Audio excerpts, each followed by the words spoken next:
இந்த வீடியோவை உங்களுக்கு வழங்குவோர் மாலை முரசு செய்திகள் தொலைக்காட்சியின் படிப்போம் ஜெயிப்போம் உயர்கல்வியை தேர்ந்தெடுப்பதில் உள்ள சந்தேகங்களை தீர்க்கும் நிகழ்ச்சி தினமும் மாலை 5 மணிக்கு. வணக்கம். மாலை முரசு செய்திகளை விரிவாக பார்ப்பதற்கு முன் தலைப்புச் செய்திகளை பார்க்கலாம். செங்கல்பட்டு மாவட்டம் சிறுசேரி தொழில்நுட்ப பூங்காவில் சிபி நிறுவன தரவு மையம் திறந்து வைப்பு. 1882 கோடியில் 1000 பேருக்கு நேரடியாக வேலை வழங்கும் திட்டத்தை தொடங்கி வைத்தார் முதலமைச்சர் மு க ஸ்டாலின். முதலமைச்சர் திரு மு க ஸ்டாலின் அவர்களை Sify Chennai O2 data centre கேம்பஸின் நினைவு பலகையை திரை நீக்கம் செய்து திறந்து வைக்குமாறு பணிவன்புடன் கேட்டுக்கொள்கிறோம்.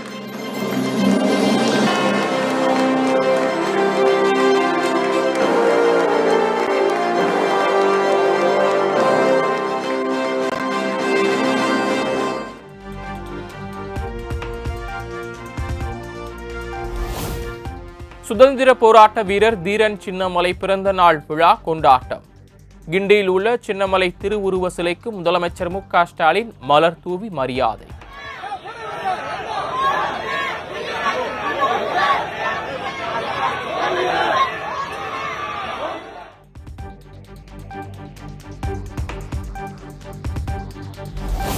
சுதந்திர போராட்ட வீரர் தீரன் சின்னமலையின் சிலைக்கு அதிமுக பொதுச் செயலாளர் எடப்பாடி பழனிசாமி மரியாதை. முன்னாள் அமைச்சர்கள் ஜெயக்குமார், தங்கமணி உள்ளிட்ட அதிமுகவினர் மரியாதை.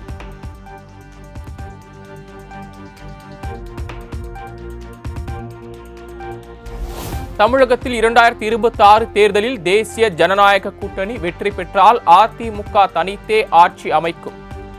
கூட்டணி ஆட்சி கிடையாது என அதிமுக கொள்கை பரப்பு செயலாளர் தம்பிதுரை திட்டவட்டம். வருகின்ற 2026 எடப்பாடி பழனிசாமி தனியாகத்தான் ஆட்சி அமைப்பார் தவிர கூட்டணி என்பதற்கு இடமே கிடையாது. தமிழகத்தில் இதுவரை கூட்டணி ஆட்சி வந்ததும் கிடையாது, இனிமேல் வரப்போவதும் கிடையாது. இதுதான் தெளிவாக எங்களுடைய கழகத்தினுடைய பொதுச் செயலாளர் தெளிவாக சொல்லியிருக்கின்றார். ஆகவே கூட்டணி ஆட்சி என்பது தமிழகத்திலே திராவிட கட்சிகளே இருந்தது கிடையாது, இருக்க போவதும் கிடையாது. காங்கிரசும் கூட்டணி ஆட்சி அமைத்தது இங்கு கிடையாது.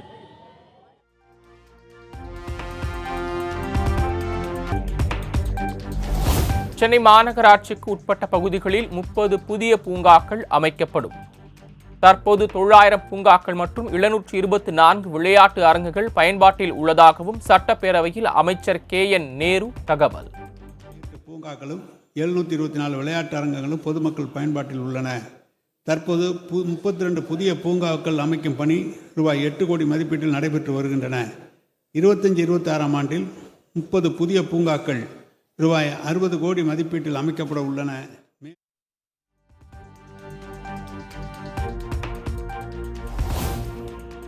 கூட்டுறவு வங்கிகளில் வைப்பு நிதியை பொறுத்து மாணவர்களுக்கு கல்விக்கடன் வழங்க பரிசீலனை செய்யப்படும்.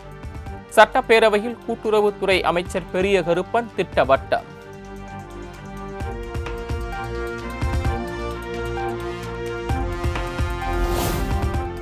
யானையால் தாக்கப்பட்டால் முதலமைச்சரின் மருத்துவ காப்பீட்டு திட்டத்தின் மூலம் சிகிச்சை பெற நடவடிக்கை மேற்கொள்ளப்படும்.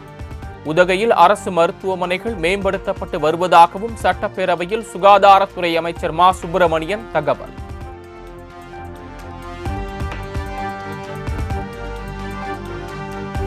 கோடியக்கரை அருகே வேதாரண்ய மீனவர்கள் மீது இலங்கை கடற்கொள்ளையர்கள் தாக்குதல்.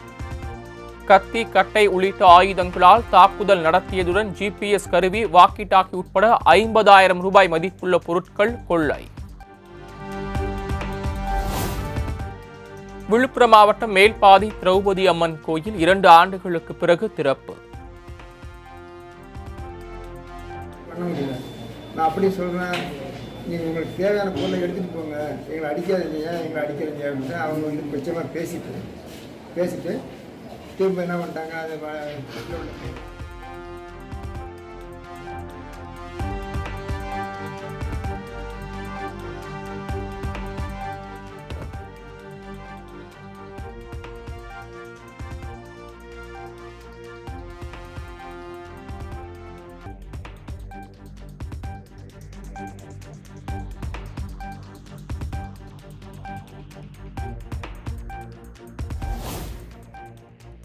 விழுப்புரம் மாவட்டம் மேல்பாதியில் காவல் கண்காணிப்பாளர் சரவணன் தலைமையில் 300க்கும் மேற்பட்டோர் போலீசார் பாதுகாப்பு பணியில் குவிப்பு. எந்த ஒரு அசம்பாவிதமும் நடைபெறாமல் இருக்க பாதுகாப்பு முன்னெச்சரிக்கை நடவடிக்கை.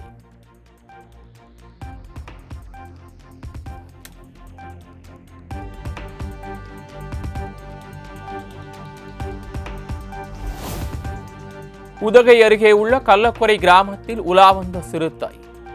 வளர்ப்பு நாயை வேட்டையாட நீண்ட நேரம் காத்திருந்த சிசிடிவி காட்சி வைரல்.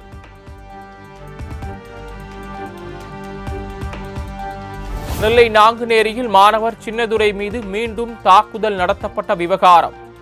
2 தனிப்படைகள் அமைத்து 4 பேரை கொண்ட கும்பலை தீவிரமாக தேடி வருகிறது பாளையங்கோட்டை காவல்துறை.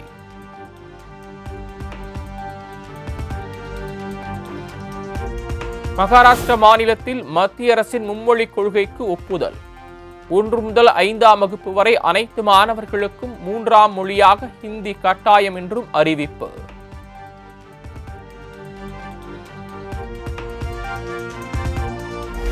சோனியா மற்றும் ராகுல் மீது குற்றப்பத்திரிகை தாக்கல் செய்யப்பட்டிருப்பது பாஜகவின் பழிவாங்கும் செயல்.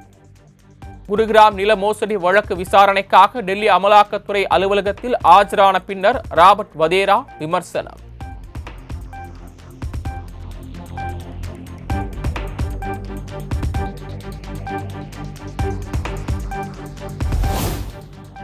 மேற்கு வங்க மாநிலம் முர்ஷிதாபாத்தில் மெல்ல மெல்ல இயல்பு நிலைக்கு திரும்பும் மக்கள்.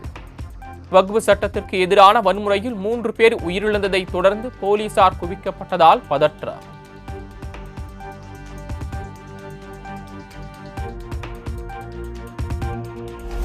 வக்ஃப் சட்ட திருத்தத்திற்கு எதிராக மேற்கு வங்க மாநிலம் முர்ஷிதாபாத்தில் அரங்கேறிய வன்முறையில் 3 பேர் உயிரிழந்ததன் எதிரொலி.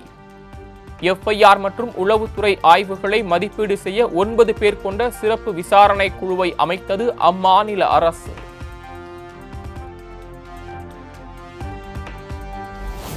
சென்னையில் ஆபரண தங்கத்தின் விலை சவரனுக்கு 840 ரூபாய் அதிகரிப்பு.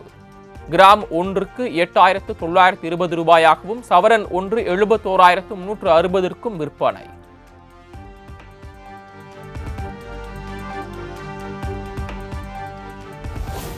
நீட் விவகாரத்தில் அடுத்த கட்டமாக எடுக்க வேண்டிய நடவடிக்கைகள் குறித்து முக்கிய முடிவுகள் எடுக்கப்பட வாய்ப்பு.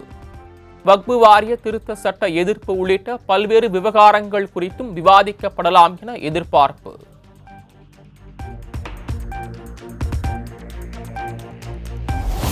வெளிநாடுகளில் சென்று கல்வி பயிலும் இந்திய மாணவர்களின் எண்ணிக்கை கடந்த 4 ஆண்டுகளில் இல்லாத அளவு சரிவு. விசா நிராகரிப்பு உள்ளிட்ட காரணங்களால் கனடா, அமெரிக்கா, இங்கிலாந்து செல்லும் மாணவர்களின் எண்ணிக்கை கணிசமாக குறைவு.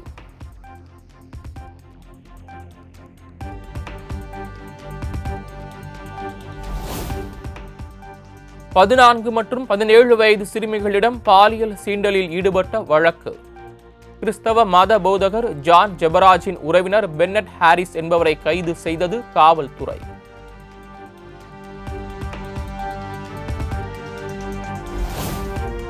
தென்காசியில் பட்டப்பகலில் ரேஷன் கடைக்கு வந்த இளைஞர் தலை துண்டித்து கொலை செய்யப்பட்ட சம்பவம்.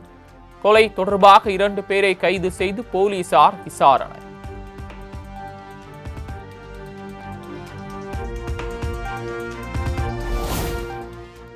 பொது இடங்களில் இது மக்களுக்கு பாதுகாப்பான இடம் அல்ல என பதாகை வைக்கும் அளவில் இன்றைய சட்டம் ஒழுங்கு இருக்கிறது.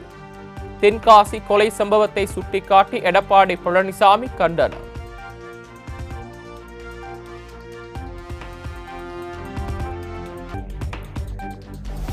ஆரோக்கிய வாழ்விற்கு நடைப்பயிற்சி, உடற்பயிற்சி அவசியம் என்பதை வலியுறுத்தி தஞ்சையில் நடைபோட்டி. பெண்கள், ஆண்கள் என 500க்கும் மேற்பட்டோர் ஆர்வமுடன் பங்கேற்பு.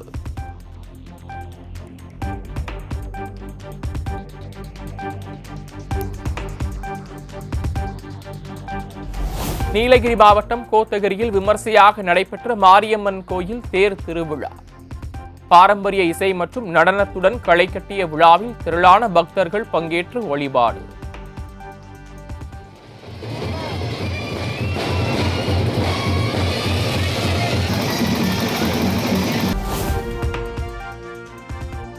மத்திய ரிசர்வ் போலீஸ் படையின் 86வது தின விழா. மத்திய பிரதேச மாநிலம் நீமூச் பகுதியில் வீரர்களின் அணிவகுப்பு மரியாதையை ஏற்றுக்கொண்டார் உள்துறை அமைச்சர் அமித் ஷா.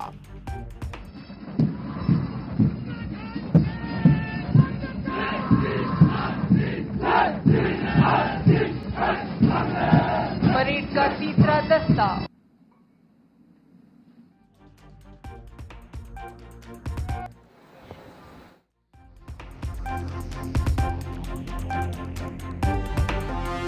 டீசல் வரி உயர்வு மற்றும் சுங்கச்சாவடிகளை அகற்றக் கோரி கர்நாடகாவில் 2வது நாளாக நீடிக்கிறது லாரிகள் வேலை நிறுத்தம். 10,000க்கும் மேற்பட்ட லாரிகள் இயக்கப்படாததால் நாள் ஒன்றுக்கு 4,000 கோடி ரூபாய் வருவாய் இழப்பு.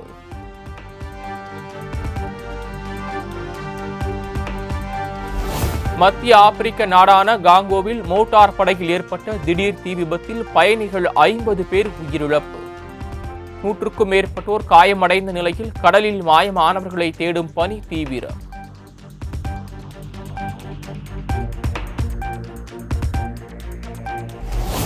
அணு ஆயுத பயன்பாடு தொடர்பாக அமெரிக்காவுடன் இந்த வார இறுதியில் 2ஆம் கட்ட பேச்சுவார்த்தை. ஒப்பந்தம் செய்யவில்லை எனில் ராணுவ நடவடிக்கை எடுக்கப்படும் என அதிபர் டிரம்ப் எச்சரித்த நிலையில் ஈரான் அரசு அறிவிப்பு.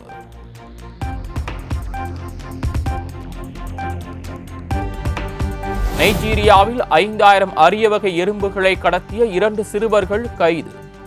சோதனை குழாயில் அடைக்கப்பட்டிருந்த எறும்புகள் பறிமுதல்.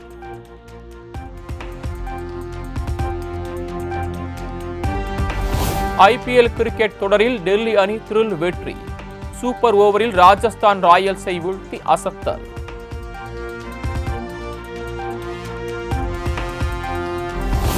ஐபிஎல் கிரிக்கெட் தொடரின் இன்றைய லீக் ஆட்டத்தில் மும்பை ஹைதராபாத் அணிகள் பல பரீட்சை.